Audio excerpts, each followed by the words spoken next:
Hi guys. അപ്പൊ കുറെ പേര് എന്റെ അടുത്ത് ചോദിക്കുന്നുണ്ട്, മേ ബി അബി എവിടെ പോയി, അബി ഇട്ടിട്ട് പോയോ, അതോ അബി കുറെ പേര് ഞാൻ കമന്റ് ഒക്കെ കണ്ടു അബി തേച്ചിട്ട് പോയെന്നൊക്കെ.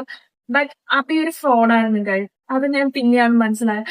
ഞാനും വിഷ്ണുവായിട്ട് ബ്രേക്കപ്പ് ആവാൻ വേണ്ടി അവൻ കുറെ കിടന്നിട്ട് ഇതിന് ഇൻവോൾവ് ആയിട്ടുണ്ടായിരുന്നു. പിന്നെ എനിക്കത് മേ ബി മനസ്സിലായതാണ്.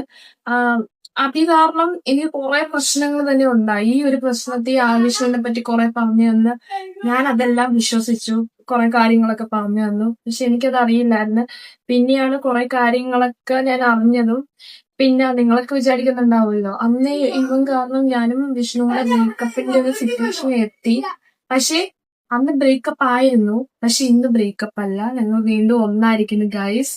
പിന്നെ ഈ ഞങ്ങളുടെ റിലേഷൻഷിപ്പിലോട്ട് ഈ അബി എന്ന് പറഞ്ഞവൻ വന്നപ്പോ തൊട്ടാണ് ഇങ്ങനെ കുറെ പ്രശ്നങ്ങൾ ഉണ്ടായത്. കുറെ കാര്യങ്ങളും ഒക്കെ കണ്ട് എനിക്ക് മനസ്സിലായി. അപ്പൊ തൊട്ടാണ് ഇങ്ങനത്തെ കുറെ പ്രശ്നങ്ങൾ ഉണ്ടായത്. പിന്നെ ഗൈസ്, ഇപ്പോൾ ഞങ്ങൾ ബ്രേക്കപ്പ് അല്ല, ഇപ്പോൾ ഞങ്ങൾ വീണ്ടും ഒന്നായിരിക്കുന്നു ഗൈസ്. ഹായ്. അപ്പോൾ കുറേ കമൻറ്റും കാര്യങ്ങളൊക്കെ ഇങ്ങനെ വരുന്നുണ്ട്. എടാ പഴയ മറ്റേ ആക്രിസാനം കൊടുക്കാൻ എനിക്ക് നാണും മാനമൊന്നുമില്ല. അപ്പം അങ്ങനെ കുറേ കാര്യങ്ങൾ, അനാവശ്യ വാക്കുകൾ, ബാഡ് വാക്കുകളും വീഡിയോയിൽ പറയാൻ പറ്റാത്ത വാക്കുകളും കാര്യങ്ങളൊക്കെ കമൻറ്റും പേഴ്സണലായിട്ട് എനിക്ക് മെസ്സേജ് അയക്കുന്നുണ്ട്. അതിൻ്റെ അടുത്തൊക്കെ എനിക്ക് പറയാനുള്ള ഒറ്റ ഒന്നുള്ളൂ, ഞാൻ അവളെ അത്ര ആത്മാർത്ഥമായിട്ടാണ് സ്നേഹിച്ചത്. കാരണം എനിക്ക് ഓളിനാണ് തെറ്റില്ല. പിന്നെ അതിൽ തന്നെ എന്ത് തെറ്റില്ലേ, എന്ത് തെറ്റെന്നല്ല, അവൾ എന്ത് ചെയ്താൽ ഞാൻ അവളിപ്പം നിൽക്കും. അപ്പം അങ്ങനെയാണ്. കാരണം സ്നേഹത്തിൻ്റെ വില സ്നേഹിച്ചവർക്ക് മനസ്സിലാവുള്ളൂ അല്ലേ. അത് തീർച്ചയായിട്ടും എന്താ പറയാമോ. എന്തെങ്കിലും അവൾ എൻ്റെ ഒപ്പം നല്ല രീതിയിൽ നിൽക്കുന്ന എനിക്ക് നല്ലൊരു ഉറപ്പുണ്ട്. ഇല്ലയെന്ന് ഞാൻ പറയുന്നില്ല. എന്തോ ഒരു ചെറിയൊരു തെറ്റിദ്ധാരണ അവൾക്ക് തോന്നി.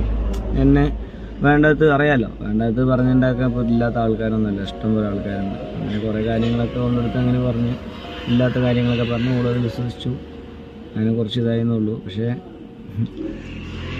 അവനൊക്കെ വിശ്വസിക്കണമെന്ന് എന്നെ ജസ്റ്റ് ഒന്ന് ആലോചിച്ചാൽ മതിയായിരുന്നു, അത്രേ ഉള്ളൂ. தாண்டியும் வந்து என் காதல காமிப்பேன் என் மூச்சவ பேச்சவ பேசலும் அழகவ எனக்குள்ள கலக்குற ஆக்சிஜன் அளவவ யாரவ யாரவ 100க்கு 100 அவதான் என்னவள ஒரலையவ கலையவ அழகிய நிலவவ நிழலிலும் ஜொலிக்கிற நிரந்தர ஒளியவ சரியவ தவறவ சிரிக்கிற சிரிப்புக்கு அவதான் காரணமா.